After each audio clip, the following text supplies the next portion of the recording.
Good morning everyone, welcome back to my channel Aris blogs. আশা করছি তোমরা সবাই ভালো আছো আর আমি অনেক ভালো আছি। আর সকাল সকাল চকোকে রেডি করানো হয়ে গেছে স্কুলের জন্য। এই যে চকো আজকে স্কুলে বেনুনি বেঁধে যাচ্ছে, তাও তোমাদের পরে দেখাচ্ছি। এখন সাইডে দুটো ক্লিপ মারবো, তারপরে দেখাবো। আর সকাল সকাল একটা কাণ্ড হয়ে গেছে, দাঁড়াও দেখলাম। এই ড্রয়ারটা খুলে একটা গার্ডার খুঁজছিলাম। এই ড্রয়ারটা এখানে লাগানো ছিল, একটা গার্ডার খুঁজলাম। গার্ডার খুঁজতে খুঁজতে ড্রয়ারটা ধাবাস করে পড়লো, সব ছড়িয়ে ছিটিয়ে গেল। আমার এগুলো এখন সব গোছাতে হবে। এই দেখো ছোট্ট ছোট্ট বেনুনি, এই সাইডেটা দেখাও, এই সাইডেটাই এই যে ছোট্ট ছোট্ট বেনুনি। দেখো এখানে বসে গেছি আমি এই ড্রয়ারটাকে গোছাতে, না হলে পায়ে পায়ে লাগছে, খুব বিরক্ত লাগছে। আর এটা দেখো কার্তিক পুজোর ফর্দ, এই ফর্দ অনুযায়ী আমাদের কার্তিক পুজোর বাজার করতে হবে, দশকর্মা করতে হবে। আর চকর বাবা ওদিকে গেছে ফ্রেশ হতে, ফ্রেশ হয়ে আসলে চকোকে নিয়ে বেরিয়ে পড়বে। তার মধ্যে বলো এরকম একটা কাণ্ড ঘটলো। মানে একটা জাস্ট গার্ডার খুঁজছিলাম চকর চুলটা বাঁধার জন্য। আর এই একটা কথা তো আমরা সবাই জানি যে দরকারের সময় কিচ্ছু হাতের সামনে থাকবে না। এমনি সময় তোমার চোখের সামনে ঘোরাঘুরি করবে, কিন্তু দরকার যখন হবে তখন সেই জিনিস হাজার খুঁজলেও তুমি পাবে না।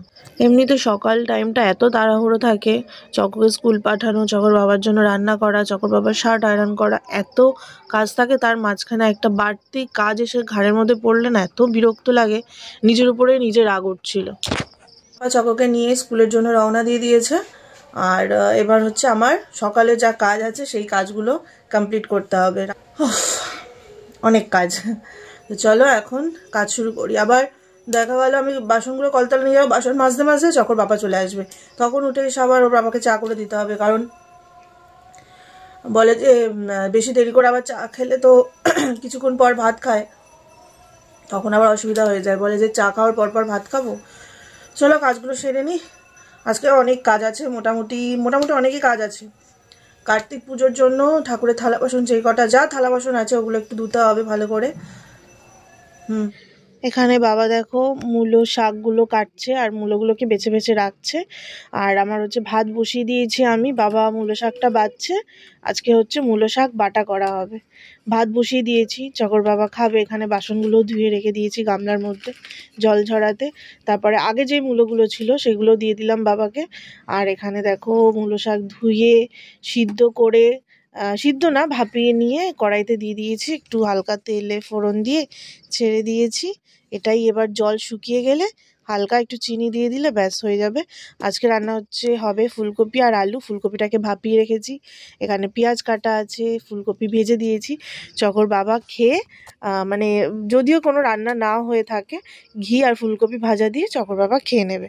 আর আমি এখানে দেখো খেতে বসেছি, একটু জলমুড়ি খাচ্ছি। কারণ কালকে রাত্রে না আমি সেরকম একটা মানে খাইনি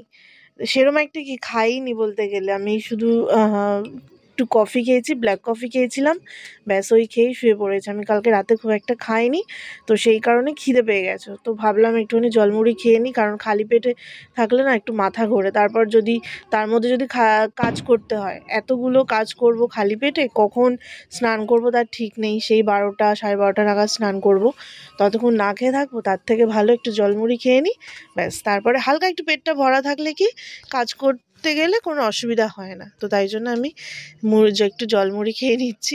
তারপর জলমুড়ি খেতে খেতে দেখছি কি মিষ্টি হয়নি, তারপর আবার গেলাম চিনি আনতে। জলমুড়ির মধ্যে আবার একটু চিনি দিয়ে তারপর আবার এনে খাচ্ছি।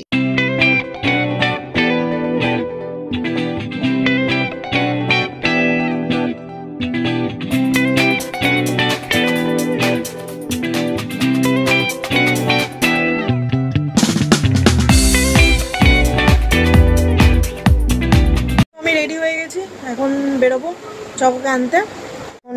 শুধু ব্যাগটা নেব, ফোনটা নেব, বেরিয়ে যাব চকোকে আনতে। 12:40 বেজে গেছে, তো চলো বেরোনো যাক। তো আমি হচ্ছে চকোকে নিয়ে স্কুল থেকে নিয়ে অনেকক্ষণ চলে এসেছি। এসে চকোকে স্নান টান করিয়ে দিলাম। এবার সবে চকোকে খাওয়াতে বসবো, সেই মুহূর্তে ফোন এলো একটা পার্সেলের জন্য। তো আমি হচ্ছে একটা ফেশিয়াল রেজার অর্ডার দিয়েছিলাম, একটা না অনেক কটাই ছিল। তো ফেশিয়াল রেজার অর্ডার দিয়েছিলাম, সেটা চলে এসছে। এই যে সেটা আমার কাছে আছে, এই কিছুক্ষণ আগে ডেলিভারি দিয়ে গেল। তো এখন হচ্ছে সেটা আনবক্সিং করব আর তোমাদের সাথে শেয়ার করব। তো চলো জিনিসটাকে আনবক্সিং করি।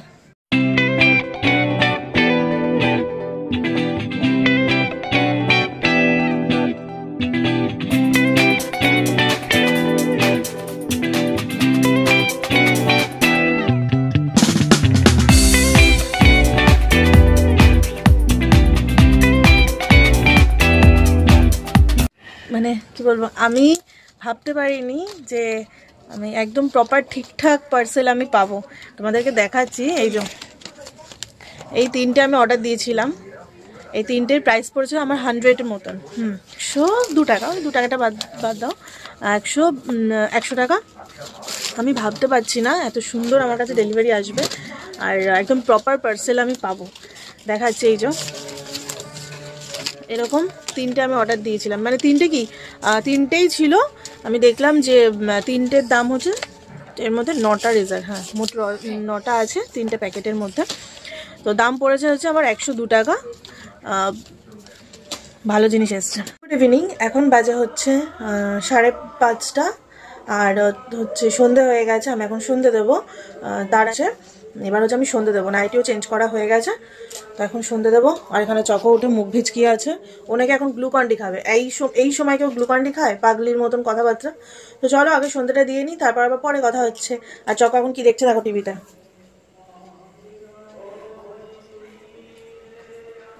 তোমরা কারা কারা এই কার্টুনটার নাম জানো কমেন্ট করবে। মেয়ে দুজনে বিকালের টিফিন নিয়ে বসেছি। এই যে দেখো বিকালের টিফিন, এখানে হচ্ছে 1 কাপ ময়দা আর একটা ডিম আর একটু ধনেপাতা কুচিয়ে দিয়েছি আর নুন আর একটু হালকা সাদা তেল দিয়ে গুলিয়ে, মানে যেটাকে বলে গোলা রুটি মতনই, বাট গোলা রুটিটা অনেকে মিষ্টি খায় আর আমরা এটা মিষ্টি ছাড়া করেছি। ধনেপাতা আর লঙ্কাটা দিইনি, এর মধ্যে অনেক রকম ভেজিটেবলস দিতে পারো তুমি, যে যেরকম ভেজিটেবলস পারে। ক্যাপসিকাম দেয়, যেহেতু এখন আপাতত ঘরে ক্যাপসিকাম নেই আর লঙ্কাটা আমি দিইনি চকোর জন্য, তো সেই জন্য ভাবলাম সাধারণভাবেই করি। আর আমি যেহেতু সস খাই না, তাই জন্য আমি খাচ্ছি হচ্ছে মেয়োনিজ দিয়ে, আর চকো হচ্ছে খাচ্ছে টমেটো সস দিয়ে। আর এখানে 2টো চিলি সসও এনে রেখেছি। আমি টমেটো সস খাই না, আমি চিলি সসটাই খাই। গ্রিন কালারের সসটা আমার বেশি ভালো লাগে। তো চলো খেয়ে নিই, আবার পরে কথা হচ্ছে। দেখো এখন অসময়ে রেডি হয়ে গেছি, এখন যাচ্ছি হচ্ছে আজকে যেহেতু মঙ্গলবার, চকর বাবার জিম নেই, তো কার্তিক পুজোর ফর্দ তো ঠাকুরমশাই দিয়ে দিয়েছিল, তো সেই ফর্দ অনুযায়ী দশকর্মা বাজারগুলো আজকে করে রাখবো। তারপরে পরে আর যা যা বাকি থাকবে সেগুলো পুজোর একদিন আগে আনলে হয়ে যাবে। তো চলো এখন বেরোনো যাক, এখন রেডি হয়ে গেছি। চকর বাবা ওদিকে বাইক স্টার্ট দিয়েছে, আমাকে ডাকতে। চলো, এখানে আমরা দশকর্মার বাজারে ফর্দ দিয়ে দিয়েছি, ওনারা ফর্দ মিলিয়ে জিনিসগুলো দিচ্ছে দশকর্মার বাজার। আর আমরা দশকর্মার কোনো কিছু কিনতে হলে আমরা এই দোকানটাতেই যাই, সব কিছু A to Z পাওয়া যায়। চলে এলাম বাড়িতে, অনেকক্ষণই হলো, অনেকক্ষণ বলতে 10-15 মিনিট হয়েছে। এসে একটুখানি চোখে মুখে জল দিলাম আর সব ঠাকুরের জিনিসগুলো এক জায়গায় রাখলাম। দশকর্মার যে বাজারগুলো আমরা ঠাকুরের জন্য করে এনেছি, তো সেইগুলো হচ্ছে ঠাকুরের সামনে সব রেখে দিয়েছি। এখানে দেখো ছোট্ট একটা বালিশ কার্তিক ঠাকুরের। আর আজকে শুধু দশকর্মার বাজারটা করেছি, আর যা বাকি আছে সেগুলো পুজোর আগের দিন গিয়ে আমরা করে আনবো। এদিকে চকো অরিও বিস্কিট খাচ্ছে। এখানে চকো যখন তখন খেলনাবাটি নিয়ে বসে পড়ে, খেলনাবাটি খেলে। আর এখানে চকোর পাপা বসে বসে টিভি দেখছে। ওর বাবা রেগে যাচ্ছে কেন মুভিটা দেখার সময় ডিস্টার্ব করছে। এখানে খুব ভালো একটা মুভি দিয়েছিল। তারপরে হচ্ছে দেখো আমি রাতের খাওয়ার জন্য রুটি করা স্টার্ট করে দিয়েছি। এই রুটির সাথে তরকারি কি হয়েছিল আমার মনে নেই, কারণ এই ভিডিওটা তো অনেক দিন আগের ভিডিও, আমি এডিট করছি হচ্ছে অনেক দিন পর। মানে তোমরা ভাবো আমি কার্তিক পুজোর আগের ভিডিও এটা, আর আমি এডিট করছি হচ্ছে কবে। মানে কি বলবো, এই এডিট করার চক্করে আমার ভিডিওটা আপলোড করা হয় না। এডিটটা করতে মাঝে মাঝে এত বোর লাগে, মাঝে মাঝে আবার চকর পাপা এত বকা দেয়, সেই বকার চক্করে আমি করি। যেমন আজকে হচ্ছে ওর বাবা বকা দিল, সেই বকা খেয়ে আমি ভিডিওটা এডিট করতে বসলাম। তো যাই হোক, আমি এখানে রাতের জন্য রুটি করছিলাম। আর কি বলতো, এই ভিডিওটা এডিট করিনি তারও একটা কারণ আছে। আজকে রাতটা, মানে এই ভিডিওটা যেদিন করেছি সেই দিন রাতটা পোহালেই রাত 12টার পর হচ্ছে চকর পাপার বার্থডে। তো সেই কারণে চকর পাপার যেহেতু বার্থডে, তো একটু সারপ্রাইজ প্ল্যান বলতে গেলে হঠাৎ করে একটা কেক অর্ডার করেছিলাম অনলাইনে। তো সেই কেকটা দাঁড়াও তোমাদের সাথে আমি ভিডিওতে দিয়ে দেবো ঠিক। তো দেখো এইবার হচ্ছে চকর পাপার বার্থডে, এই যে ভিডিওর কেক কাটিং করা হচ্ছে। তো সেই কারণে আমি ভিডিওটা এন্ডও করতে পারিনি, তাই এখন থেকে বলে দিচ্ছি তোমরা সবাই ভালো থেকো। আর আবার দেখা হচ্ছে নেক্সট কোনো ভিডিওতে। ততক্ষণ সুস্থ থেকো, ভালো থেকো, টাটা, গুড নাইট।